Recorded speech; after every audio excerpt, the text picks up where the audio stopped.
Baik, bismillahirrahmanirrahim. Assalamualaikum warahmatullahi wabarakatuh. Waalaikumsalam warahmatullahi wabarakatuh. Baik, di sini kelompok 6 akan mempresentasikan dengan judul pengembangan modul dalam pembelajaran pendidikan agama Islam yang beranggotakan pertama ada Fitri Nur Arifin, kedua ada Hakim Adila Rusyana, dan ketiga ada Haifa Fadila Agustina. Baik, kita langsung saja masuk ke dalam materi. Boleh di next.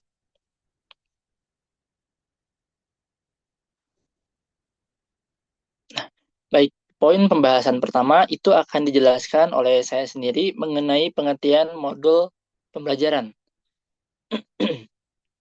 Secara linguistik, term modul berasal dari bahasa Inggris yang berasal dari kata module yang berarti unit, bagian atau juga bermakna. Jadi sebagian orang juga berpendapat bahwasannya modul ini yang bermakna kursus, latihan, pelajaran berupa kursus yang lebih besar. Kemudian Purwanto di dalam bukunya mendefinisikan bahwa modul ialah bahan belajar yang dirancang secara sistematis berdasarkan kurikulum tertentu dan dikemas dalam bentuk satuan pembelajaran terkecil dan memungkinkan dipelajari secara mandiri dalam satuan waktu tertentu.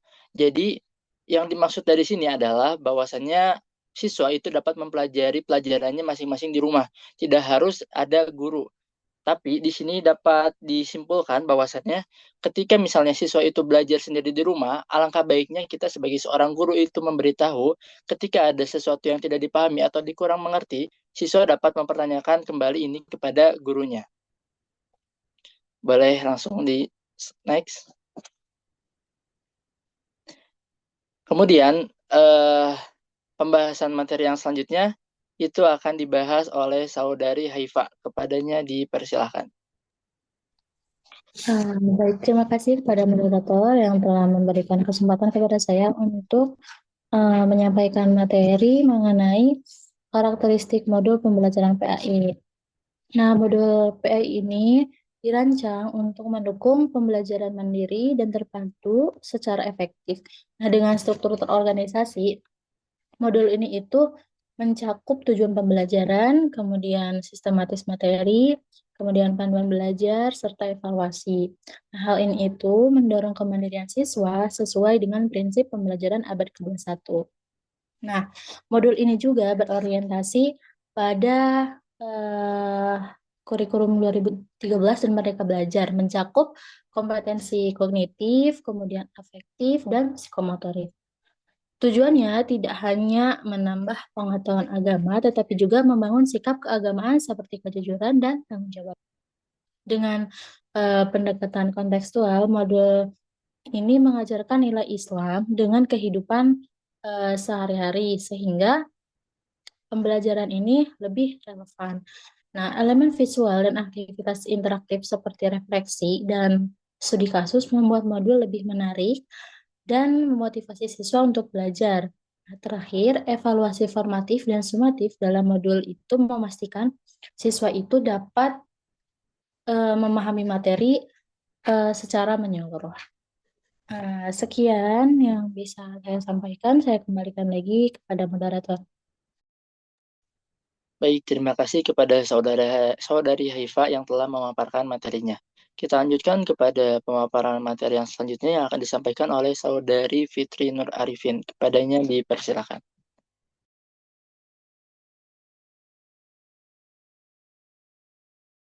Oke, terima kasih kepada moderator yang telah mempersilahkan saya. Di sini saya akan menjelaskan langkah-langkah pengembangan modul PAI. Jadi, elemen terpenting dari sumber belajar yang seharusnya tersedia itu idealnya adalah bahan ajar yang menjadi sumber informasi penting dari setiap mata pelajaran. Hal ini juga berlaku pada mata pelajaran PAI yang seiring perkembangan zaman terus berkembang guna memberikan pemahaman terhadap siswa agar lebih menarik lagi. Maka dari itu, perlunya pengembangan modul dalam pembelajaran PAI. Nah, dalam prosesnya, pengembangan modul dalam pembelajaran PAI ini memiliki beberapa langkah yang sistematis yang tujuannya untuk menghasilkan bahan ajar yang efektif dan sesuai dengan kebutuhan peserta didik. Berikut ada dua jenis pengembangan langkah-langkah penggunaan model pengembangan modul ajar PAI. Yang pertama ada 4D, yaitu define, design, develop, dan disseminate. Nah, yang pertama ini langkah-langkahnya adalah pendefinisian atau define. Nah, pada tahap ini, bahan ajar itu perlu dikembangkan atau didefinisikan dan dirancang untuk membantu siswa meningkatkan pemahaman mereka tentang pendidikan perdamaian melalui mata pelajaran pendidikan agama Islam. Jadi, mode pembelajarannya itu eh, disusun dengan pendekatan berbasis nilai-nilai peace education agar para guru dapat menyelenggarakan proses pembelajaran yang mencerminkan nilai-nilai tersebut. Tujuannya adalah menciptakan suasana belajar yang nyaman, aman, dan harmonis. Lalu yang kedua ada rancangan atau desain. Nah, pada tahap desain ini fokus utamanya adalah merancang prototipe modul pembelajaran pendidikan agama Islam berbasis nilai-nilai yang tadi peace education.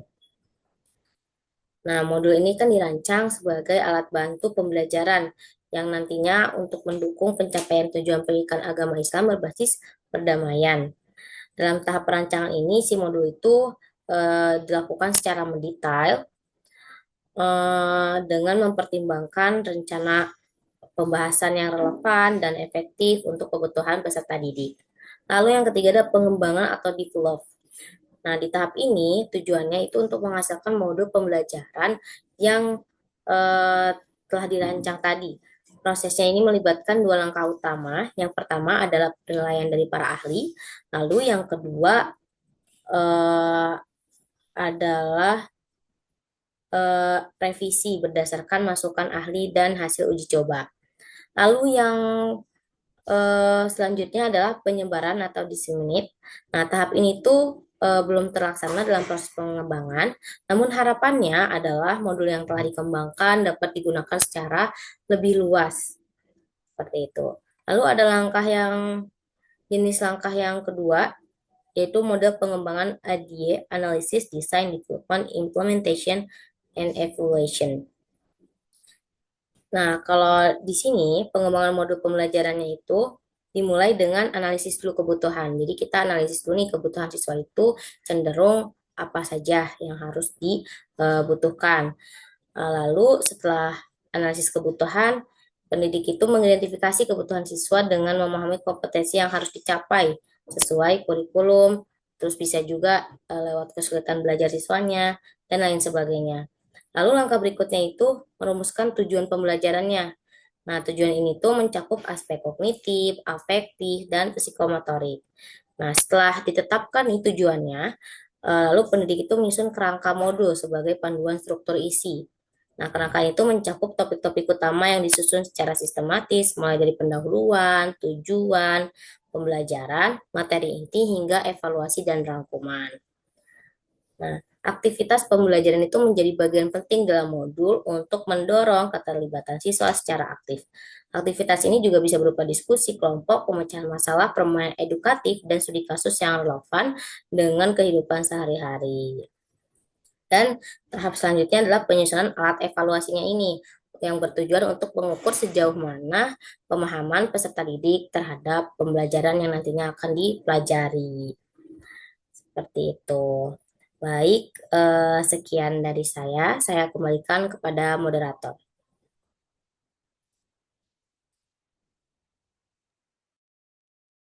Baik, terima kasih kepada Saudari Fitri Nur Arifin.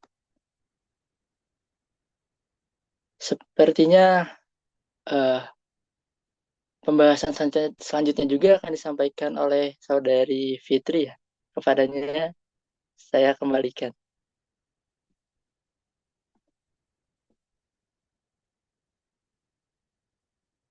Oke, kembali lagi ya bersama saya. Di sini akan menjelaskan mengenai komponen modul pembelajaran PAI.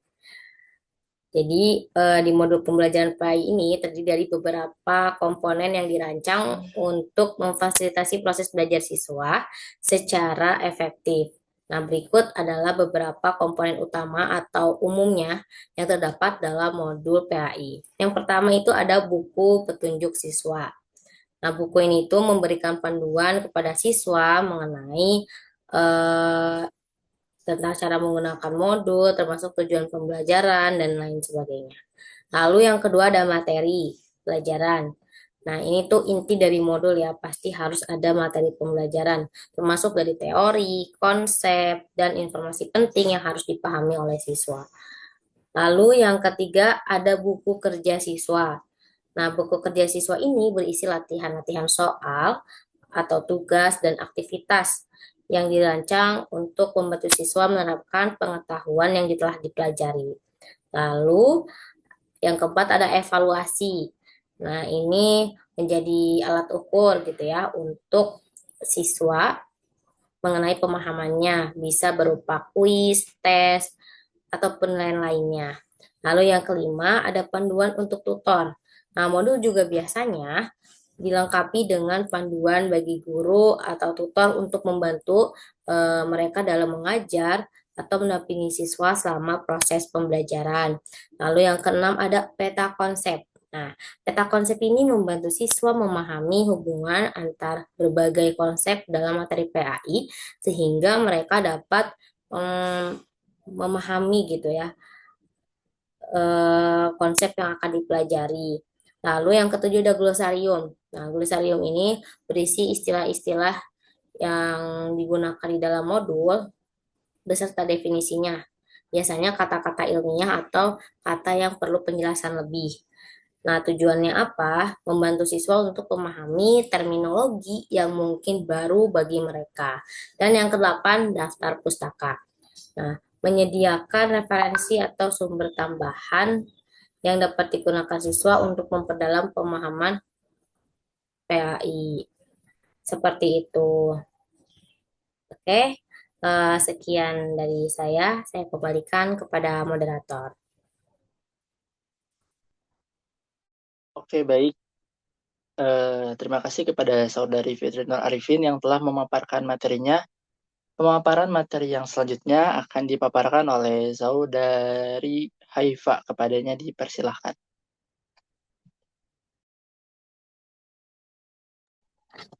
Baik, terima kasih kepada moderator yang telah memberikan kesempatan untuk melanjutkan penyampaian materi, yaitu mengenai keunggulan dan kelemahan. Bisa di next slide deh. Nah, keunggulan dan kelemahan penggunaan modul dalam pembelajaran PAI. Yang pertama, keunggulan. Nah, keunggulan pertama dari modul ini adalah kemampuannya untuk mendukung pembelajaran pribadi. Nah, modul ini itu dirancang dengan struktur yang jelas dan terorganisir, sehingga siswa itu dapat belajar secara mandiri. Dengan adanya panduan yang terstruktur, siswa tidak hanya mengajar untuk menguasai materi, tetapi juga untuk mengatur waktu dan bertanggung jawab terhadap proses belajarnya. Nah, hal ini itu tentunya membantu siswa untuk lebih mandiri dalam belajar, sesuai dengan tuntutan pembelajaran abad ke-21 yang mengutamakan keterampilan belajar mandiri. Kemudian yang keunggulan kedua adalah waktu dan tempat yang paling singkat. Nah, modul ini itu memungkinkan siswa untuk belajar dengan kecepatan mereka sendiri, kapan saja dan di mana saja. Ini itu memberikan kebebasan bagi siswa untuk mengatur waktu belajar sesuai dengan kondisi mereka. Apakah itu di rumah, di perpustakaan, atau di tempat lainnya. Fleksibel lah gitu kan. Ini itu bisa menjadi nilai tambah bagi siswa yang memiliki berbagai kesibukan atau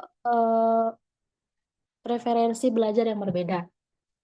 Kemudian keunggulan ketiga adalah orientasi pada pencapaian kompetensi. Nah, modul PAI ini dirancang untuk membantu siswa mencapai kompetensi yang mencakup aspek kognitif, kemudian afektif, dan psikomotorik. Nah, modul tidak hanya berfokus pada pengetahuan agama, tetapi juga pada pembentukan sikap dan perilaku keagamaan yang sesuai dengan nilai-nilai Islam.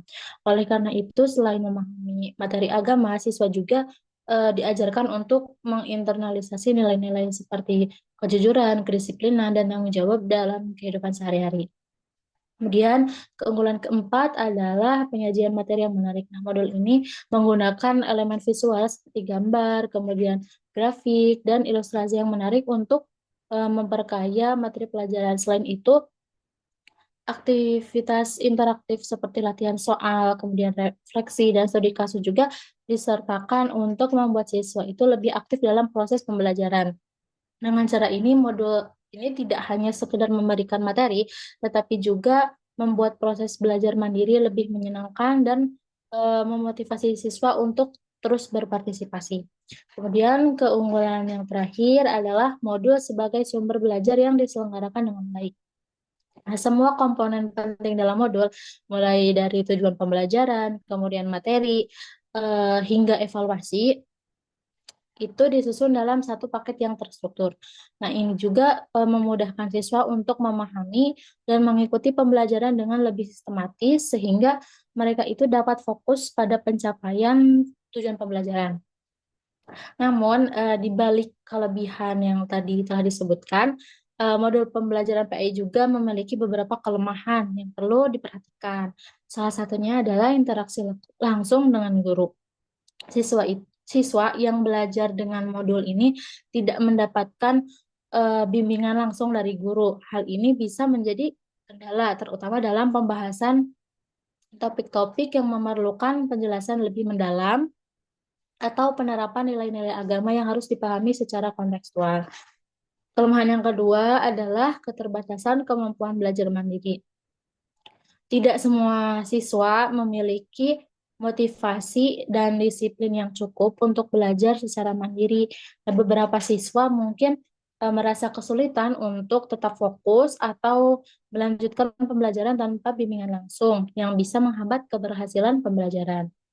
Kemudian kelemahan yang ketiga adalah desain modul yang kurang menarik. Nah, jika desain modul terlalu rumit atau kurang menarik, ada kemungkinan siswa itu kehilangan minat untuk mempelajari materi. Hal ini itu dapat berdampak pada berkurangnya motivasi siswa dalam mengikuti pembelajaran dan mencapai hasil yang maksimal. Kemudian kelemahan keempat adalah biaya dan waktu yang diperlukan untuk pengembangan. Nah, pengembangan modul berkualitas memerlukan sumber daya yang tidak sedikit. Proses penyusunan materi, pembuatan elemen visual, dan kegiatan interaktif memerlukan waktu dan biaya yang cukup besar. Hal ini bisa menjadi kendala, terutama bagi lembaga pendidikan dengan anggaran terbatas. Nah, kelemahan yang terakhir adalah ketergantungan pada pemahaman teks. Modul ini memberdayakan pemahaman siswa terhadap teks tertulis sebagai sumber utama pembelajaran. Nah, demikian itu beberapa keunggulan dan kelemahan dari modul pembelajaran PAI. Tentunya setiap keunggulan dan kelemahan itu perlu diperhatikan untuk meningkatkan kualitas pembelajaran yang ada. Sekian yang bisa saya sampaikan. Saya kembalikan lagi kepada moderator. Baik, terima kasih kepada Saudari Haifa yang telah memaparkan materinya. Pemateri yang selanjutnya akan dilanjutkan oleh Saudari Fitri Nur Arifin. Kepadanya dipersilakan. Baik, terima kasih. Selanjutnya ada implementasi modul dalam pembelajaran PAI. Nah, jadi implementasi modul dalam pembelajaran PAI ini melibatkan berbagai strategi dan metode untuk meningkatkan efektivitas pembelajaran. Berikut ada beberapa aspek penting dalam implementasi modul PAI. Nah, yang pertama ada penggunaan modul dalam proses pembelajaran. Nah, modul ini dirancang untuk memungkinkan siswa belajar secara mandiri, di mana mereka dapat mengeksplorasi materi sesuai dengan kecepatan dan kemampuan masing-masing. Lalu yang kedua ada aktivitas guru dan siswa. Nah, di sini implementasinya itu guru berfungsi sebagai fasilitator yang membantu siswa memahami materi. Lalu, keterlibatan siswa ini selama pembelajaran dengan modul harus melibatkan partisipasi yang aktif. Nah, lalu yang ketiga ada evaluasi dan umpan balik. Penilaian hasil belajar atau evaluasi ini dilakukan melalui tes sebelum dan sesudah penggunaan modul. atau kita sebut pretest dan posttest untuk mengukur peningkatan pemahaman siswa sejauh mana mereka memahami pembelajaran yang telah diberikan. Lalu yang keempat ini ada revisi dan pengembangan berkelanjutan. Ini ada uji coba dan validasi. Jadi sebelum modul digunakan secara luas, perlu ada uji coba untuk mendapatkan masukan dari ahli dan pengguna. Nah, revisi ini berdasarkan umpan balik. Umpan balik ini penting untuk meningkatkan kualitas modul. Nah, sekian dari saya kembalikan kepada moderator. Baik, terima kasih kepada Saudari Fitri Nur Arifin yang telah memaparkan materinya. Kita lanjut kepada materi yang terakhir, yaitu evaluasi efektivitas modul pendidikan agama Islam. Baik, selanjutnya saya di sini akan menjelaskan poin mengenai evaluasi efektivitas modul pendidikan agama Islam. Nah, evaluasi efektivitas modul pendidikan agama Islam ini, atau PAI, adalah proses yang dilakukan untuk mengukur sejauh mana modul PAI mampu mencapai tujuan pembelajaran yang diinginkan.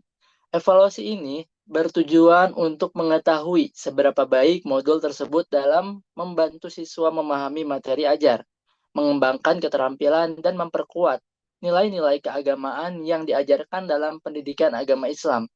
Evaluasi juga bisa menilai sejauh mana modul tersebut sesuai dengan kurikulum dan kebutuhan siswa. Berikut adalah aspek penting dalam evaluasi efektivitas modul ajar. Seperti yang ada di layar, itu disampaikan ada 7 poin. Yang pertama adalah tujuan pembelajaran. Evaluasi dimulai dengan evaluasi dimulai dengan memeriksa apakah tujuan pembelajaran yang terdapat dalam modul pendidikan agama Islam ini tercapai dengan baik.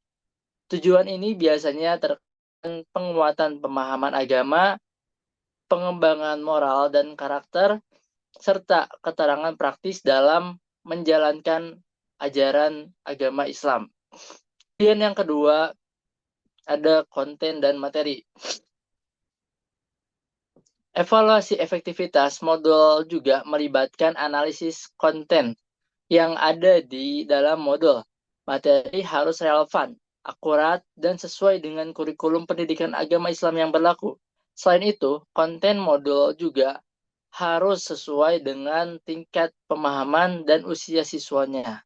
Yang ketiga, metode dan petan pembelajaran. Nah, modul PAI juga harus memiliki pendekatan yang efektif untuk mengajarkan materi kepada siswa.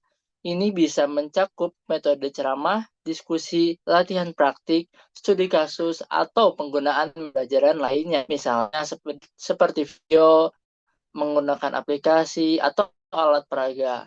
Evaluasi ini bertujuan untuk menilai apakah metode yang dipilih membantu siswa lebih mudah memahami materinya atau tidak. Kemudian ada yang keempat, itu penilaian dan umpan balik. Evaluasi efektivitas juga melibatkan cara-cara penilaian yang digunakan untuk mengukur pemahaman dan perkembangan siswa. Penilaian dapat berupa ujian, tugas, atau proyek yang berkaitan dengan materi yang dipelajarinya. Selain itu, umpan balik diberikan kepada siswa juga menjadi bagian penting untuk meningkatkan pemahaman dan kinerja mereka. Selanjutnya yang kelima ada keterlibatan siswa. Salah satu indikator keberhasilan modul adalah tingkat keterlibatan siswa dalam pembelajaran. Evaluasi ini berfokus pada seberapa besar minat dan motivasi siswa dalam mengikuti pelajaran PAI menggunakan modul tersebut. Yang keenam itu ada evaluasi hasil belajar. Hasil evaluasi dapat dilihat dari pencapaian siswa dalam menguasai kompetensi yang ditargetkan dalam modul. Hasil ajar ini mencakup pemahaman konsep-konsep dasar agama, kemampuan siswa dalam mengaplikasikan ajaran agama dalam kehidupan nyata, serta pengembangan karakter berdasarkan nilai-nilai Islam. Dan yang ketujuh itu ada keterbukaan dan keberlanjutan. Evaluasi efektivitas modul PAI ini juga mencakup aspek keberlanjutan dan fleksibilitas. Modul harus dapat diperbarui atau disesuaikan dengan perkembangan kebutuhan siswa atau peraturan yang berlaku. Nah, demikian pemaparan materi tentang evaluasinya.